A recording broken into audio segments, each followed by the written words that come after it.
The parable of Silas the potter. In the days of old, in a land where the dust rose like incense from the earth, there stood a village called Kerath. It was a small place, set upon the edge of a vast wilderness, where olive trees bent low under the weight of their fruit, and the roads were worn smooth by the feet of many generations. And in that village there lived a man named Silas, a potter by trade, whose hands were known throughout the region. For the Lord had given Silas a gift, the gift of shaping clay into vessels of great beauty. From the dust of the ground he would draw forth jars and bowls and pitchers, and the people would say among themselves, "Surely the hand of God rests upon this man, for no one fashions clay as Silas does." For many years Silas labored faithfully. His workshop stood at the edge of the village, near the old well, and the smoke of his kiln rose daily like a quiet prayer. Merchants came from distant towns to purchase his wares, and the children of Kerath would gather at his door to watch the wheel turn and the clay take shape beneath his steady fingers. And Silas was content, for he believed that his work was pleasing unto the Lord. But it came to pass, in the season of the dry winds, that a great fire swept through the village in the darkness of the night. The flames consumed the workshop of Silas, his kiln, his wheel, his stores of clay, and every vessel he had made.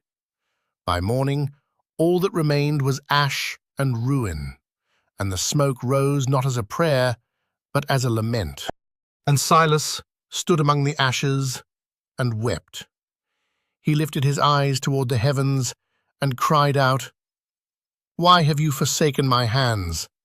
All that I have built, all that I have given, you have taken from me in a single night. What purpose remains for these hands now?" But the heavens were silent, and no answer came. From that day forward, Silas withdrew from the people of Kerath. He would not go to the well. He would not sit among the elders at the gate. He ceased to pray, and his heart grew heavy with bitterness, as a stone sinks to the bottom of still water. The neighbors whispered among themselves, "Silas has lost his way," and they grieved for him, but none could reach him. And so the weeks passed, and the ruins of the workshop lay untouched, and Silas sat alone in his dwelling, turning his empty hands over and over, as though searching for something that had been taken from him. Now there lived in a neighboring village a young girl named Miriam, and Miriam had been blind from birth. She had never seen the light of the sun, nor the face of her mother, yet she moved through the world with a quietness and a sureness that astonished all who knew her. For Miriam trusted not in what her eyes could see, but in what her heart could know. And it came to pass that Miriam heard of the potter of Kerath, and of the fire that had taken everything from him. And she said unto her mother, "I wish to go to the potter and learn from him." Her mother said, "Child, the potter is a broken man. He has turned away from all people, and his hands no longer work the clay." But Miriam answered, "My mother, you yourself told me that his hands carry the blessing of the Lord. A blessing does not perish in the fire." And so Miriam journeyed to Kerath and came to the door of Silas. She knocked, and when he opened to her, she said, "Are you the potter they call Silas?" And he said, "I was, but the potter you seek is no more." And Miriam said unto him, "Sir, I am blind, and I have never seen a vessel of clay. But my mother told me that your hands carry the blessing of the Lord, and I have come to ask you, will you teach me to shape the clay?" And Silas looked upon her, and his heart was troubled. He said unto her, "Child, my hands are broken, my workshop is ash, I have nothing left to teach, and nothing left to give." But Miriam did not turn away. She said, "I do not need a workshop. I only need your hands to guide mine. The clay is in the earth beneath our feet. Surely that is enough." And Silas, though reluctant, could not refuse her. Perhaps it was her courage. Perhaps it was the gentleness with which she spoke. Or perhaps it was something deeper, a stirring he had not felt since the fire. And so he said, "Very well, come." Together they went to the dry riverbed outside the village, and Silas knelt and gathered the rough earth in his hands. He placed a lump of clay before Miriam and set her small fingers upon it. And he began, slowly, to teach her. At first, the clay would not obey. It crumbled and cracked beneath her uncertain touch. But Miriam did not grow discouraged. She would smile and say, "The clay is learning my hands, just as I am learning it." And Silas marveled at her patience, for she did not complain, nor did she question why God had made her blind. She simply trusted and continued.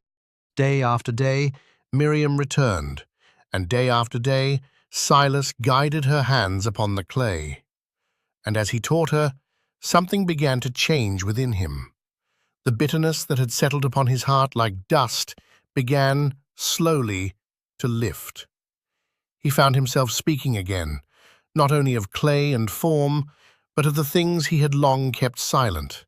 His fears, his grief, the questions he had hurled at God in the darkness. And Miriam would listen, and then she would say, in her quiet way, "The Lord does not owe us answers, Silas. He owes us only his presence. And he has not left you. I can feel it." And Silas did not know how to answer her, for her faith was greater than his own, and she, who had never seen the light, trusted more deeply than he who had seen it all his life.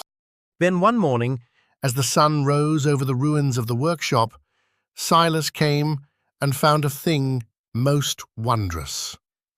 From the dry and cracked ground beside the ashes, a spring of water had risen, clear and cool, bubbling up from the earth as though the hand of God himself had opened the ground. And the water was enough to mix new clay. And Silas fell upon his knees, and for the first time since the fire, he prayed. He said, "Lord, forgive me. I thought you had abandoned me, but it was I who turned away from you.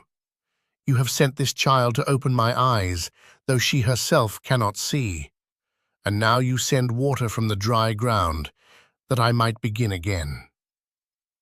And the Lord heard his prayer, and the spring did not cease. And so Silas began to rebuild, not the grand workshop of before, but a simple place, open to the air, where the children of the village could come and learn.